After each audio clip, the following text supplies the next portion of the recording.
उदालगुरिनि भैरबकुन्द'आव दिनैनिफ्राय भैरबकुन्द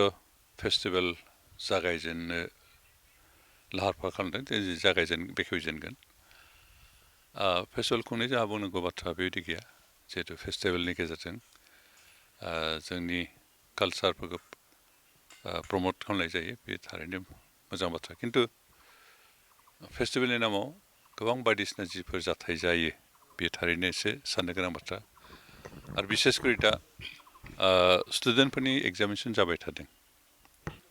आरो मेट्रिक परिखायाबो बावैसो जागोन दा बे समाव जि समाव स्टुडेन्टफ्रा जोंहा खोब गोसो गोथारै गोसो होहाबनानै फरायनो गोनां दं बेबायदि समावनो नैबायदि बारहावा लाबोनानै बेखौ स्टुडेन्टफोरनि गेजेराव मोनसे गोसोफोरखौ डाइभार्ट खालामनायनि जिथु मोनसे हाबाफारि बे थारैनो थिग जायाखै फेस्टिभेल खुंनांगौ खिन्थु फेस्टिभेल खुंनायनि दिन तारिखफोरखौ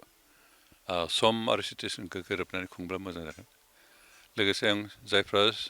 बेवहाय फेस्टिभेल खुंदों फेस्टिभेल खुंनाया दायित्व लादों लिडारशिप हिसाबै बिथांमोनखौ बेखौनो खावलायनो सानदों बे फेस्टिभेलनि नामावबो जौ जुवानि जाहाथे आड्डा दाजाथों बेखौसो खावलायदों नंगौ जों फेस्टिभेलाव रंजायो बाजायो जानाय लोंनाया थागोन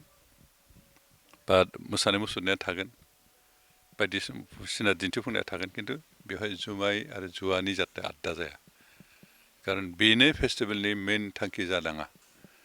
थांखियानो जाबाय जोंनि राव हारिमु थुनलाइफोरखौ बोरै प्रमट खालामनो हायो मोसानाय मुसुरनायखौ बोरै प्रमट खालामनो हायो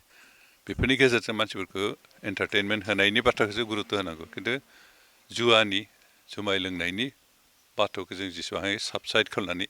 बे फेस्टिभेलखौ खुंनांगौ बेनिखायनो जायफ्रा लिडारशिपआव दं बिथांमोनखौ आं बे बिथिंखौ नोजोर होनानै जाहाथे फेस्टिभेलखौ दैदेननो बेखौ खावलायदों जोंहा आपत्तिया बेनो अन्तत नैबे दा स्टुडेन्टफोरनि एग्जाम जानाय समाव जाहाथे बे फेस्टिभेल खुङालासिनो पिछुवायनोबो हागौमोन बा सिगाङावबो खुंनो हागौमोन नैबे डेटआ जितु